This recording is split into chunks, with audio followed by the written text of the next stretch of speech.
राधा राधा राधा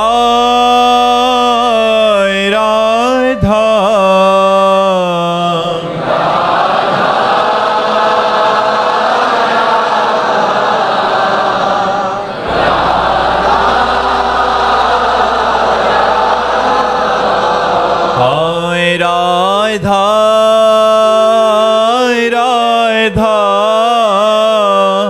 राधा राधा राधा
भगवान की।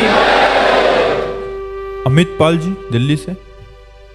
राधे राधे महाराज जी। महाराज जी आप माया से बचने के उपाय बताते हैं, तो महाराज जी कह रहे हैं कि इनको दोहरी माया ने घेर रखा है, एक तो भगवान की माया, दूसरी इनकी अर्धांगिनी जिनका नाम भी माया है। तो हमें लगता है कि दोनों माया हमारे लिए बाधक नहीं है। बाधक जब हम वासना का शासन नहीं कर पाते हैं, चाहे बाहर की माया हो चाहे अंदर की माया हो, तभी हम परेशान होते हैं। अगर हम वासनाओं पर शासन करके और उसको अनुकूलता दे, जैसे समाज में है, हम समाज को अनुकूलता देने की सोचे तो कोई माया नहीं, और पत्नी को अनुकूलता देने की सोचे तो कोई माया नहीं। प्रतिकूल मत होना, अनुकूल बने रहना।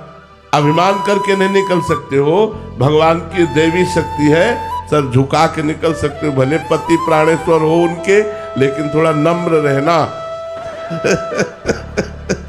तो इसलिए भगवान का नाम जप करो और सबको अनुकूलता प्रदान करने की कोशिश करो। और अर्धांगिनी अपना प्राण होती है, जैसे हम अपने प्राणों का पोषण करते हैं, ऐसे अर्धांगिनी का पोषण करो। वो माया आपको बाधा नहीं पहुंचाएगी, वो आपकी अर्धांगिनी है, आपका सहयोग करेगी, आपको सुख प्रदान करेगी। लोक और परलोक के लिए वो संगिनी है, उसे निषेध मत समझिए। और देखो बाहर की भी माया, इसी माइक से हम भगवान का नाम और भगवान की चर्चा करते हैं, तो बंधन ही हो गया। तो जो प्रतिकूल व्यवहार किया जाए तो माया निंदनीय, और जो अनुकूल व्यवहार किया जाए तो माया बंधनीय हो जाती है कि नहीं। तो माया तो बंधनीय है। माया ने हमें शरीर दिया, माया ने शरीर पोषण के लिए भोजन दिया, माया ने हमारे मनोरंजन के लिए संसार रचा। निषेध क्या है? गलत आचरण, गलत व्यवहार, गलत चिंतन, गलत क्रिया। अगर ये छोड़ दी जाए तो माया आनंदमयी है, दुखद कहाँ है? दुखद है हमारे पाप, हमारे गलत आचरण, हमारी गलत सोच, हमारी गलत चेष्टा। इसी को तो संभालने के लिए सत्संग हो रहा है। अगर ये छोड़ दो तो माया माँ है, जैसे माँ अपने बच्चे को दुलार करती है, ऐसे माया हमारा पोषण करती, शोषण नहीं करती। शोषण करते हमारे विचार, हमारी क्रियाएं, हमारे आचरण, हम उनको सुधार ले, अपने विचारों को सुधार ले, अपने आचरणों को सुधार ले, गंदी बातों को सुधार ले, बस बढ़िया हो गया। कोई माया परेशानी नहीं। क्या परेशानी? अगर ये माया ना होती तो बैठे कहाँ होते? अगर ये माया ना होती तो इतनी आवाज कैसे सुनते? अगर ये माया ना होती तो तुम प्रेमानंद की आवाज भी नहीं सुन सकते थे, क्योंकि इस ढांचे के अंदर जो तत्व है उसको तो हम जान नहीं पाएंगे। हम बाहर जो निकलेगा वो समझ पाएंगे। तो बाहर जो वाणी निकल रही वो माया से, ये वाकेंद्री भी माया है, मन भी माया है, बुद्धि भी माया है। ए भाई, माया निषेध नहीं है, गलत आचरण निषेध है, गलत चिंतन निषेध है, गलत क्रिया निषेध है। जैसे देखो, बर्फी माया है, लेकिन ठाकुर जी को भोग लगा देते तो हाथ फैलाने का मन होता है ना, ए भाई थोड़ी सी देना हमको। क्यों? क्योंकि वो भगवान को समर्पित हो गई। तो नाथ सकल संपदा तुम्हारी, मैं सेवक समेत सुत नारी। कहाँ माया परेशान करेगी? आनंद ही आनंद हो जाएगा। अगर आप स्वामी बनोगे और अहंकार पूर्वक उसे दासी समझोगे, मनमानी आचरण कराना चाहोगे, तो फिर माया अपना रूप दिखा देगी। और अगर आप दास बनकर सेवा करोगे तो आपकी सेवा करती रहेगी, आजीवन आपको सुख पहुंचाती रहेगी। प्रीत जी इंदौर से। महाराज जी आपके चरणों में कोटि कोटि प्रणाम। महाराज जी, सबकी ममता ताग बटोरी, मम पद मन ही बांध बरी डोरी। महाराज जी, इस पद को या इस श्लोक को कैसे अपने जीवन में उतारे महाराज जी? देखो, सबसे प्रथम बात तो है, खूब संतों का संग करो। जैसा संग करते हैं वैसा ही रंग चढ़ता है। संत भगवान के चरणारविंद की अनन्य ममता से युक्त होते हैं। तो जब हम उनका संग करते हैं तो जो लोक में जननी जनक बंधु सुत दारा, तनु धन धाम सुहृद परिवारा, यह हमारा जो ममत्व लगा हुआ है, ये उनके उपदेश से प्रकट हुए विवेक के द्वारा नाश होता है। जो ममता हम कहते हैं वो मोह से हुई है। जागतिक ममता का कारण है मोह, और मोह को नष्ट करने का बल लगता है विवेक, और विवेक का प्रादुर्भाव होता है सत्संग से। बिन सत्संग विवेक न होई। बिना साधु संग के विवेक नहीं जागृत होता, और बिना विवेक के समस्त मोह का नाश नहीं होता। और मोह गए बिनु राम पद होए न दृढ़ अनुराग। जब तक मोह का नाश नहीं होता तो भगवान के चरणों में दृढ़ ममता नहीं हो सकती।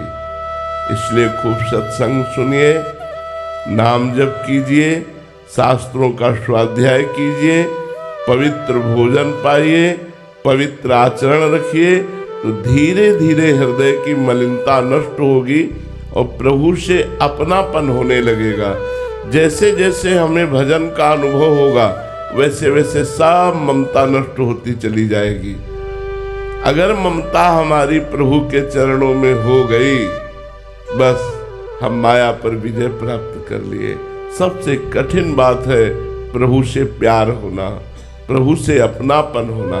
तो संतों का संग, शास्त्र स्वाध्याय, पवित्र भोजन, पवित्र आचरण, इनके द्वारा हम सांसारिक ममता का त्याग करके भागवतिक ममता को धारण कर सकते हैं। निखिल जी, राधे राधे महाराज जी। महाराज जी, अक्सर लोग कहते हैं कि हमें आत्मसम्मान को चुनना चाहिए रिश्तों को, लेकिन जब कोई व्यक्ति ऐसा कहता है तो उसे आत्मसम्मान नहीं, आप देहाभिमान बताते हैं। तो महाराज जी, वास्तविकता में देहाभिमान और आत्मसम्मान में क्या अंतर है? आत्मसम्मान तो संपूर्ण विश्व का सम्मान ही आत्मसम्मान है।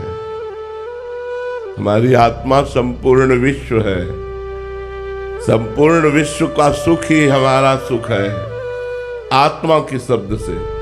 और जब हम देहाभिमान से युक्त होते हैं तब लगता है कि सब कुछ तो ठीक है, लेकिन अपमान नहीं सह सकते, लेकिन आत्मसम्मान वाला स्वयं अपमान को सहकर दूसरों को सम्मान देता है। सबहि मान प्रद आप अमानी, ये आत्मसम्मान है। और दूसरों से मान चाहना ये देह सम्मान है। देह सम्मान ही देहाभिमान है और आत्मसम्मान ही भगवान का स्वरूप है। संपूर्ण चराचर जगत हमारी आत्मा है। सर्वे भवन्तु सुखिनः, सर्वे सन्तु निरामयाः, सर्वे भद्राणि पश्यन्तु, मां कश्चित् दुर्भाग् भवेत्। यह है आत्मसम्मान। आत्मसम्मान का तात्पर्य देह के प्रति की गई जो विनम्रता है, जो प्रणाम नमस्कार है, जो सम्मान है, उसे देहाभिमान कहते हैं, उसे आत्मसम्मान नहीं कहते हैं। किसका प्रश्न है? बात समझ में आ रही है आपको? जी। निखिल जी दिल्ली से। राधे राधे महाराज जी। महाराज जी, प्रेम व दुलार का क्या शिष्य पूर्ण अनुभव करता है, या जितना शिष्य की तरफ से प्रेम व समर्पण होता है केवल उतना ही अनुभव करता है? हाँ, समर्पण की वृत्ति से जितना आपका समर्पण होगा उतने इष्ट और गुरु का प्रेम और दुलार आपको दिखाई देगा, कृपा दिखाई देगी। ये देखो, जो भगवान से विमुख जन है, भगवान की शरण में नहीं है, उन पर भी भगवान का दुलार है, भगवान की कृपा है। सब मम प्रिय सब मम उपजाए, भगवान कहते हैं सब मेरे प्यारे हैं। लेकिन कौन भगवान के प्यार का अनुभव कर पा रहा है? भगवान कितनी कृपा की है, आपको मनुष्य जन्म दिया, आपको सब सुख सुविधाएं दी कि आप कभी एकांत में रोकर भगवान से ऐसा कहते हैं कि आपकी बड़ी कृपा नाथ। लेकिन ये वही कह सकता है जो भगवान की शरण में है, और जितना समर्पण है उतना ही वो कृपा का अनुभव करता है, जितना समर्पण है उतने ही दुलार का अनुभव करता है कि प्रभु हमें बहुत प्यार करते हैं, गुरुदेव हमें बहुत प्यार करते हैं। गुरु जी देखें ना देखें, हमारे गुरुदेव भगवान का स्वभाव निरंतर अंतर्मुख रहना है। कभी कभी कई कई महीने हो जाते हैं आँख उठा के नहीं देखते, लेकिन प्रतिपल प्रति क्षण हमको अनुभव होता रहता है कि मेरे गुरुदेव मुझे बहुत प्यार करते हैं। जितना हमारा समर्पण है उतना ही हमें अनुभव होगा। ये बाहरी क्रियाएं, देखना, मुस्कुराना, हाथ रख देना, आशीर्वाद, ये सब बाहरी क्रियाएं प्रेम में महत्व नहीं रखती। प्रेम हृदय का विषय होता है। जब हृदय से हृदय मिल जाता है तो अपने आप संचार होने लगता है कि मुझे कितना प्यार किया जा रहा है। ये समर्पण की वृत्ति से होता है। जितना शिष्य, जितना भक्त समर्पण करता है उतने भगवान के प्यार और दुलार का उसे अनुभव होता है। अमित जी हरियाणा से। महाराज जी, गुरु आज्ञा मिलने लगे ऐसा सौभाग्य कब प्राप्त होता है? हाँ, जब भगवान विशिष्ट कृपा करते हैं। सत्संग तो सामूहिक है, लेकिन पर्सनल आज्ञा और उपदेश जब, ये बहुत बड़ी बात है। जब गुरुदेव हमको आज्ञा देने लगे तो इसका मतलब है अपनापन, गुरुदेव ने मुझे स्वीकार कर लिया। और अगर कभी गुरुदेव हमें डांटने लगे और दंड विधान करने लगे तो नाच उठना चाहे कि अब तो गुरुदेव ने जिम्मेवारी ले ली मेरी, अब मेरा कोई बाल बाका कर ही नहीं सकता, क्योंकि गुरुदेव ने डांटा, गुरुदेव ने मुझे दंड विधान दिया, अर्थात मेरी पूरी जिम्मेवारी ले ली। लेकिन सही विवेक ना होने के कारण, बुद्धि ना होने के कारण हम गुरुदेव पर भी दोषारोपण कर देते हैं कि बिना अपराध के हमको डांट दिया। ये गलत है। गुरुदेव की कृपा जब आपके ऊपर होगी तो आज्ञा और उपदेश करेंगे और डांटेंगे भी, शासन वृत्ति रखेंगे। निहाल कर देते हैं गुरुदेव, जब देख लेते हैं ये अपना है। वो डांटते उसी को है, आज्ञा उसी को देते हैं जो अपनापन। देखो, गुरुदेव की दृष्टि तुम्हारे देह के प्रति प्रियता कितनी है इस पर रहती है। जैसे सेवा में लगे हैं, बड़ी सूक्ष्म दृष्टि से देखा जाता है कौन अपने शरीर की प्रियता को लेकर सेवा करता है और कौन अपनी सेवा की प्रियता को लेकर शरीर समर्पण करता है। जो सेवा को लेकर शरीर प्रियता का समर्पण किए वो प्राण प्यारा बनने लगता है, और जो शरीर की प्रियता को लेकर सेवा करता है वो साधारण रहता है, उनकी दृष्टि में नहीं आता। अपने लोगों की जो दृष्टि होती है वो तुम शरीर राग से युक्त होकर सेवा कर रहे हो या सेवा राग से युक्त होकर शरीर का प्रयोग कर रहे हो। तो प्रायः बहुत कम ऐसे शिष्य होते हैं जो शरीर राग का त्याग गुरु की सेवा में कर दे, गुरु की प्रियता में कर दे। प्रायः शरीर राग में, सेवा में प्रियता या शरीर में प्रियता, जिसकी सेवा में प्रियता और शरीर राग का त्यागी, वही गुरु की आज्ञा और उपदेश और शासन ये प्राप्त करने लगता है, वो निहाल हो जाता है। जिसे गुरुदेव रुद्र दृष्टि से देख ले, उसके अंदर दोष रह ही नहीं सकते। उड़िया बाबा ने अपने एक परिजन को 3 वर्ष के लिए दंड विधान, 3 वर्ष में ब्रह्मबोध हो गया। गुरुजन तो दंड विधान करते हैं, भगवान की प्राप्ति का योग बनाते हैं। इसलिए भगवान की जब विशिष्ट कृपा होती है, विशेष कृपा होती है, तब गुरुजन आज्ञा और उपदेश करते। अगर किसी को गुरु आज्ञा हो जाए तो सब छोड़कर पहले आज्ञा का पालन करना, तो ये बहुत बड़े भाग्य की बात है कि गुरु ने आज्ञा कर दी। निखिल शर्मा जी जयपुर से, राधे राधे महाराज जी। महाराज जी, प्रिया प्रीतम का सच्चा प्रेम वास्तविकता में होता कैसे है? नाम जप से। प्रेम मूल यह नाम है, प्रेम मूल यह नाम। प्रेम का मूल क्या है? बोले नाम है। प्रेमी रसिक जपत यह नाम, प्रेम मगन निज बन विश्राम। सेवक जी महाराज ने कहा, सेवक शरण सदा रहे, अनंत नहीं विश्राम। कै बानी हरिवंश की, कै हरिवंश नाम। नाम वाणी में प्रीति होना, श्यामा श्याम में प्रीति होना है। नाम वाणी जहां, श्याम श्यामा तहां। नाम वाणी सुनत, श्याम श्यामा सुबस। नाम वाणी निकट, श्याम श्यामा प्रगट। यदि नाम में प्रेम हो जाए या वाणी जी में प्रेम हो जाए, लीला गायन में प्रेम हो जाए, तो निश्चित प्रिया प्रीतम का प्रेम प्राप्त हो जाएगा। प्रिया प्रीतम के प्रेम का यही स्वरूप है नाम वाणी। और नाम वाणी में रति ऐसे नहीं होगी जब तक रसिकों का संग नहीं होगा। रेमन रसिकन संग बिन रंचन उपजय प्रेम। नाम वाणी में प्रेम तभी होगा जब रसिक महापुरुषों का संग होगा। इसलिए रसिक महापुरुषों का संग प्रभु से मनाओ कि हमें प्रेमी जनों का संग मिले और उनके संग से नाम वाणी में प्रीति हो, और नाम वाणी से ही प्रिया प्रीतम का पूरा अनुराग रस, वृंदावन, सहचरी भाव, यमुना जी, विविध प्रकार की लीला विलास, ये सब हृदय में जागृत हो जाता है नाम वाणी के द्वारा। महाराज जी, कोई आत्मा की अवस्था होती है या हमारा भाव, हम भाव से वहां पहुंच जाते हैं? प्रेम का ये स्वरूप समझना चाहते हैं। प्रेम का स्वरूप, प्रेम स्वरूप अनिर्वचनीयम प्रेम स्वरूपम, क्या समझना चाहते हो? बुद्धि से समझा जा सकता है। जो बुद्धि से अतर्क विषय, उसे बुद्धि से समझा जा सकता है। प्रेम स्वरूपम क्या? अनिर्वचनीयम प्रेम स्वरूपम। प्रेम का स्वरूप तो अनिर्वचनीय है, तो क्या जानना चाहते हो? महाराज जी, कोई आत्म स्थिति होती है या भावना होती है? नाम जप करो, आगे आगे अपने आप दिखाई देगा। नाम जप नहीं करोगे तो क्या जानोगे? तन मन के बिछुरे नहीं, चाह बढ़े दिन रैन, कबों संजोग न मानही, देखे भरी भरी नैन। क्या समझ पाए? क्या समझ पाए? अरे भैया, प्रेम समझने के लिए पहले मैं को खो। जब तक मैं को खोओगे नहीं तब तक प्रेम ढूंढे मिलेगा नहीं। और प्रेम जब मिलता है तो मैं नहीं मिलता, मैं खो जाता है। जब मैं था तब हरि नहीं, अब हरि है मैं नहीं। अभी तो मैं में विचरण कर रहे, तो बुद्धि से समझोगे क्या प्रेम?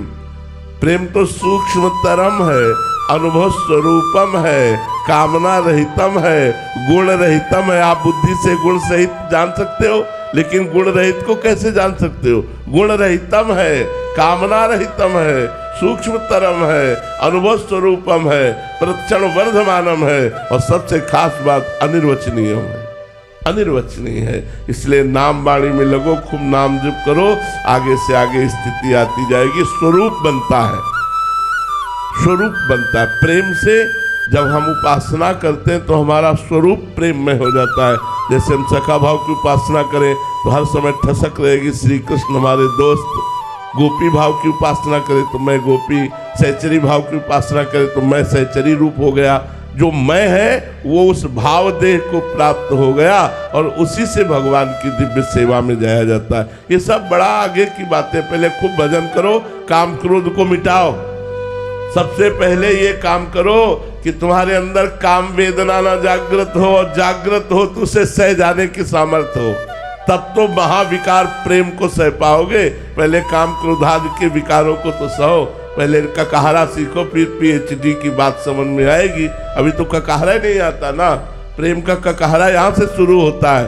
सच विकार जित अनघा कामा, निष्काम निष्पाप, काम क्रोध लोभ मोह मद मत्सर इन पर विजयी। तो यहाँ से शुरू होती पढ़ाई प्रेम की। वासुदेवा स्वयं का अनुभव हो गया, यहाँ से शुरू होता है प्रेम मार्ग। तो अभी तो चलो, अभी तो परमार्थ में कदम नहीं रखा है।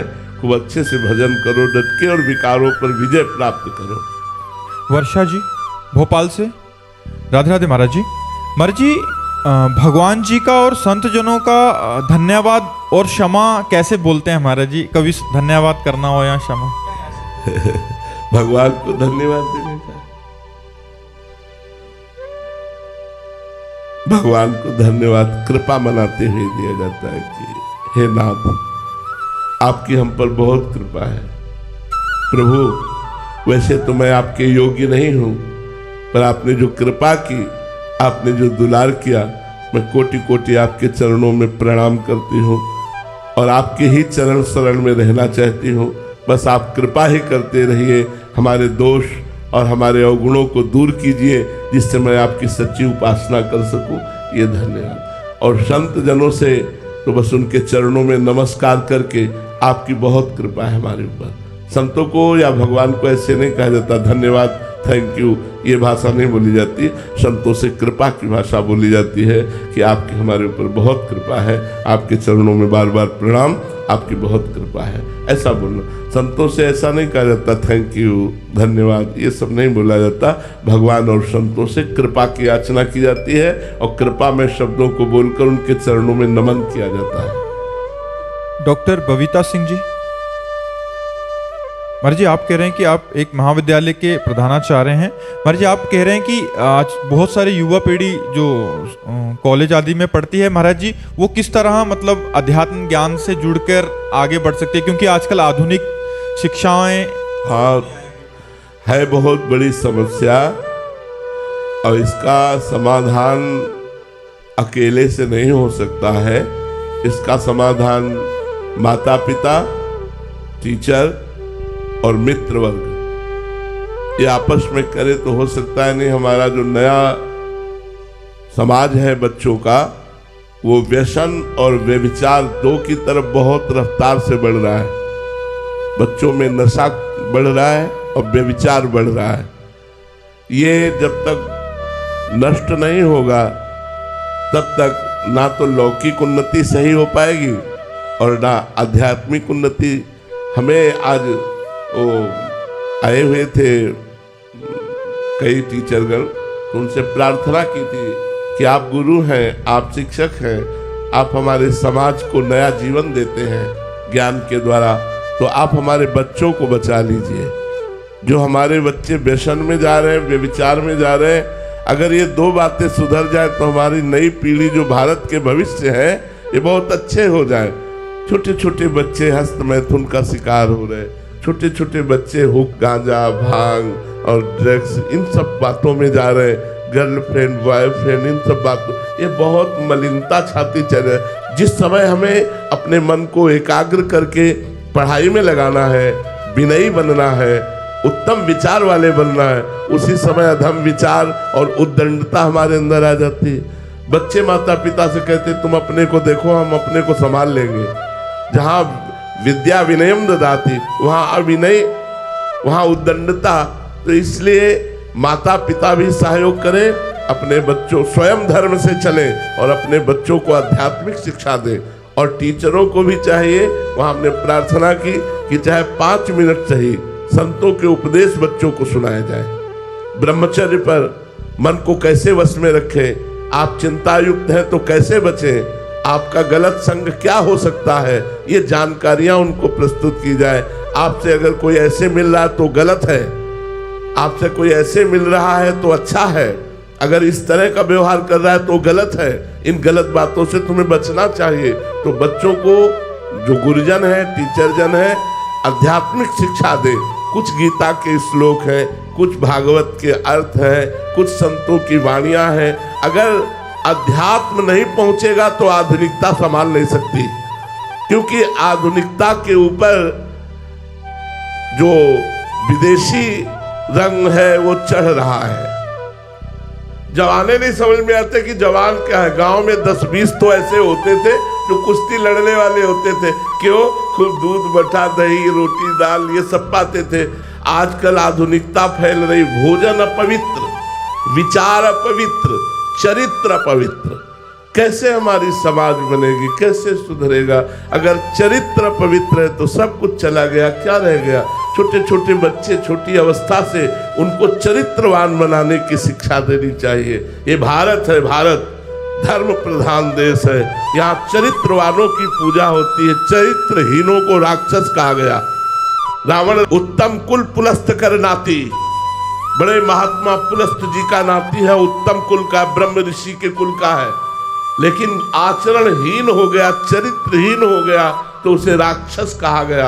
आज राक्षसी प्रवृत्ति बढ़ रही है।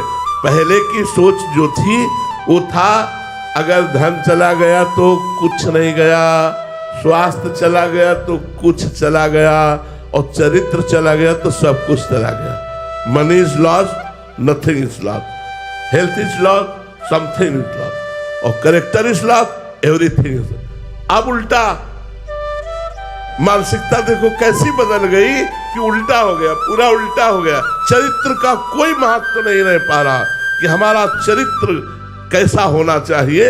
आज छोटे छोटे बच्चों के चरित्र पवित्र हो रहे, व्यसन और व्यभिचार की प्रवृत्तियां बढ़ रही।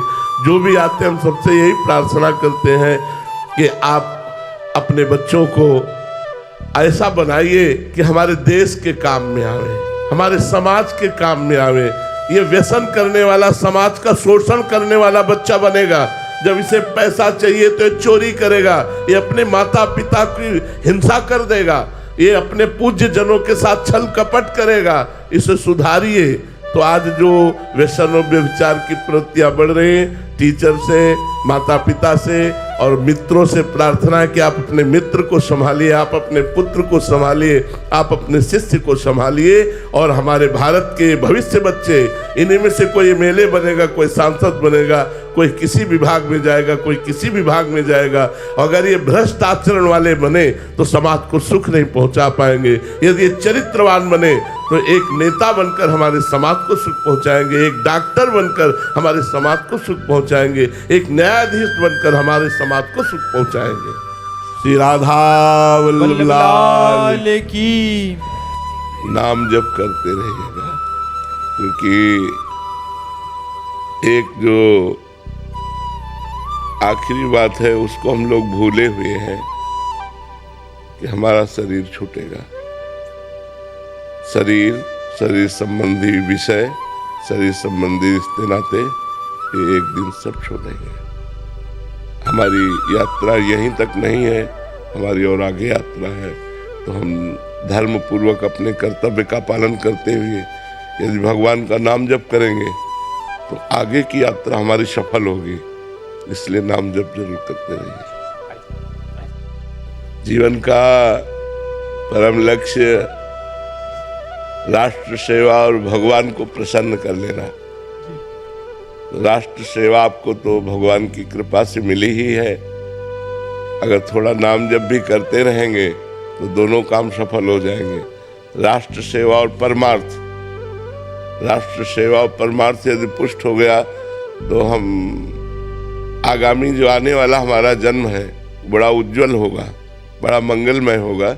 इसलिए नाम जप जरूर करते रहिए। और राष्ट्र सेवा में भगवान ने तो आपको सफलता दी ही है। हम आर्मी वालों को हृदय से प्यार करते हैं। हमारे राष्ट्र की सुरक्षा का पूरा बल जो है वो आपके कांधे पर है। अगर आप कमजोर हो गए तो हम कमजोर हो गए, आप पुष्ट हो गए तो हम पुष्ट हो गए। आप हैं तो हम सब भी बिल्कुल पुष्ट। हम हृदय से अपने जवानों को आशीर्वाद देते हैं, स्वस्थ रहे और सद्बुद्धि के द्वारा हमारे राष्ट्र की सुरक्षा करते रहे। महाभारत में युधिष्ठिर जी का आपने किरदार किया था। महाभारत में धर्मराज युधिष्ठिर। आओ बैठिए, आपका स्वागत है। आपने हमारे बहुत बड़े धर्म का जो स्वरूप है उनका अभिनय किया। आपकी कृपा की। धर्म के अवतार ही थे। युधिष्ठिर जी साक्षात धर्म के ही अंश से प्रकट हुए थे। महाभारत का एक संवाद सुना दो आपको। हाँ जी। ये उस समय का गुरुदेव जब पांचाली ने वनवास जाने से मना कर दिया। जी तो उस समय धर्मराज युधिष्ठिर ने और सारे भाइयों को और माता को समझाते हुए कहा था जी कि श्री राम ये जानते थे पांचाली जी कि मृग सोने का नहीं होता, जी फिर भी उसके आखेट पर चले गए। तो क्या वो केवल लोभ था? जी क्या स्वयं सीता जी ये नहीं जानती थी कि स्वर्ण मृग शिकारे जैसा कोई पशु नहीं होता? जी जी जो होने वाला होता पांचाली वो हमारे कर्मों का परिणाम होता है। बहुत सुंदर, बहुत उसे ना तुम रोक सकती हो ना मैं, उसे ना भीम की गदा रोक सकती ना अर्जुन के बाण। बहुत इसलिए यहाँ से चले चलो, क्योंकि ज्येष्ठ पिताश्री को प्रतीक्षा करवाना मर्यादा का उल्लंघन होगा। बहुत सुंदर, बहुत सुंदर, बहुत सुंदर। 1988 में हाँ, अरे नहीं, बहुत जोर का पूरा भारत प्रिय है, पूरा भारत प्रिय है बहुत। आपके आगे तो एक छोटा सा संवाद जो जी। मेरा बहुत फेवरेट है और अटल बिहारी वाजपेयी साहब का बहुत फेवरेट होता था। जी जी जब भी मिलते थे कहते वो सुनाओ, वो वाला सुन। जी जी वो था कि कोई भी पुत्र, कोई भी पिता, कोई भी परिवार, कोई भी प्रतिज्ञा, कोई भी परंपरा राष्ट्र से ऊपर नहीं हो सकती। बहुत सुंदर, बहुत सुंदर, बहुत सुंदर। राष्ट्र से ऊपर नहीं होती। बहुत सुंदर, बहुत सुंदर। क्योंकि भीष्म प्रतिज्ञा ली थी ना भीष्म, जी तो उसको सुनाते हुए कहा था कि कोई भी प्रतिज्ञा राष्ट्र से ऊपर नहीं। बिल्कुल राष्ट्र की बात आएगी तो प्रतिज्ञा भी तोड़नी पड़ेगी। बिल्कुल बिल्कुल। बहुत सुंदर, आपका स्वागत है, हृदय से स्वागत है। देखो, जीवन का जो परम लाभ है वह संत समागम के द्वारा अपनी चित्त वृत्ति को भगवदाकार कर लेना। अगर चित्त वृत्ति श्री भगवान के नाम में, रूप में, उनके चरणों में न लगी तो हमारी विद्वता, हमारी प्रवीणता, हमारा मनुष्य जीवन व्यर्थ चला गया। इसकी सार्थकता इसी में है कि हम माया के भ्रम में न फंस करके सच्चिदानंद के प्रेम में फंसे। तो अपने अपने कर्तव्य कर्म का पालन करते हुए, जिसको जो भगवान ने वर्णाश्रम धर्म के अनुसार कर्तव्य कर्म दिया है, अपने कर्तव्य कर्म का पालन करते हुए भगवद स्मृति जागृत करनी चाहिए। उठते बैठते चलते फिरते यस्य स्मरण मात्रेण जन्म संसार बंधनात् विमुच्यते नमस्तस्मै विष्णुवे पूर्वस्मै। जिनका स्मरण मात्र, अब हम कितना स्मरण करते हैं, बस ये थर्मामीटर डालना है। ज्ञान तो भगवान ने सबको दे दिया, क्योंकि जीव ज्ञान स्वरूप है। पर वो भोगों की लालसा, मान प्रतिष्ठा, सांसारिक सुख, इनमें इतना तन्मय हो जाता है कि भगवत स्मृति का तार टूट जाता है। तो हम सबको प्रयास करना है, संत समागम से ही ये लाभ प्राप्त होता है। अगर हमें भगवान ने संत समागम दिया तो मानो हमारा आखिरी जन्म है। हम इसी जन्म में भगवत प्राप्ति करें, निरंतर भगवत चिंतन करते हुए, अपने कर्तव्य का पालन करते हुए श्री भगवान के चरणों तक पहुँचे। हमारी यात्रा तभी पूर्ण मानी जाएगी जीवन की, जब रघुनाथ जी के चरणों का स्पर्श प्राप्त हो जाए, उनके चरणों तक पहुँच जाए। ब्रह्मा वर्चसे